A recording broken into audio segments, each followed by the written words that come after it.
Artists, after drawing, sketch, and fill it in with colors, don't know what to do next.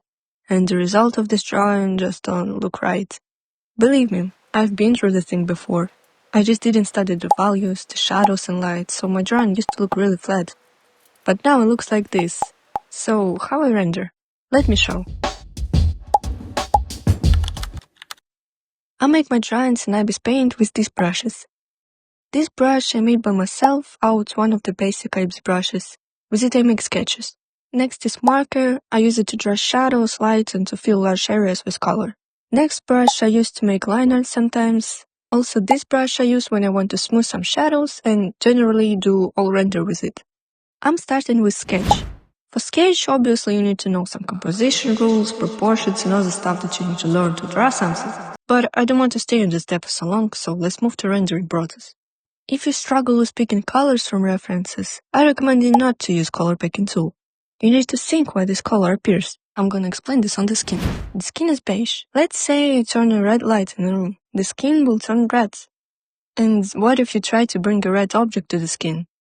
A reflection of the red object will appear on a part of the skin. This is called reflex.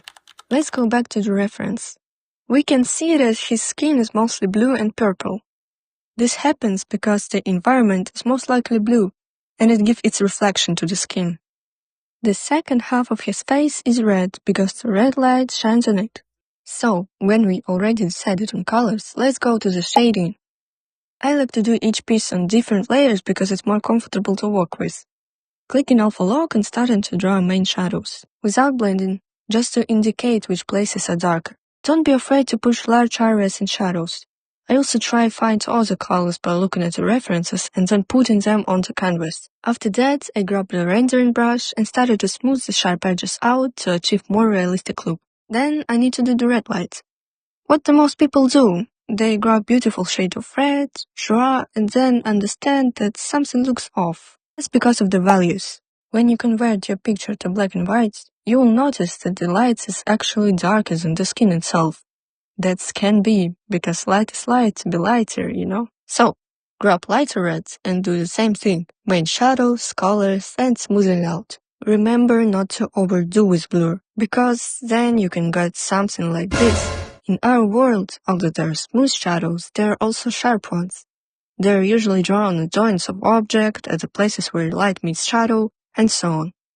Also, the technique with sharp or blended shadows can be part of your style. I show this in one of my works. Experiment, because there are no rules in art. You can do whatever you want. After I draw face, I draw the neck using the same principle. I highly recommend you to use references when you just start learning drawing, because it will help you a lot with shading. Then I draw closes, but honestly, I don't know how to do it right, so I just draw on what I see in reference. I need to learn how to draw closes because it's my weakness. And then we go to the hair.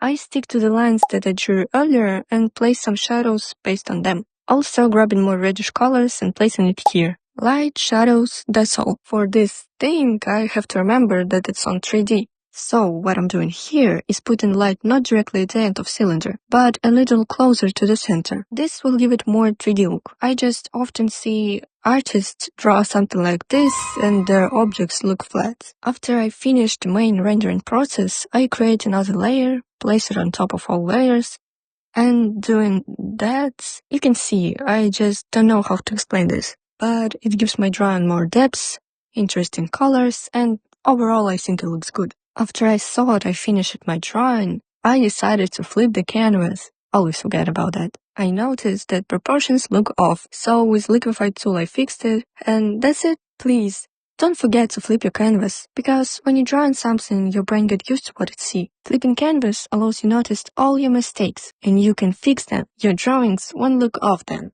And this is what we got. If my advices were helpful, you can like this video, share with your friend who can't render, and subscribe to my channel. Okay, that's all. Bye!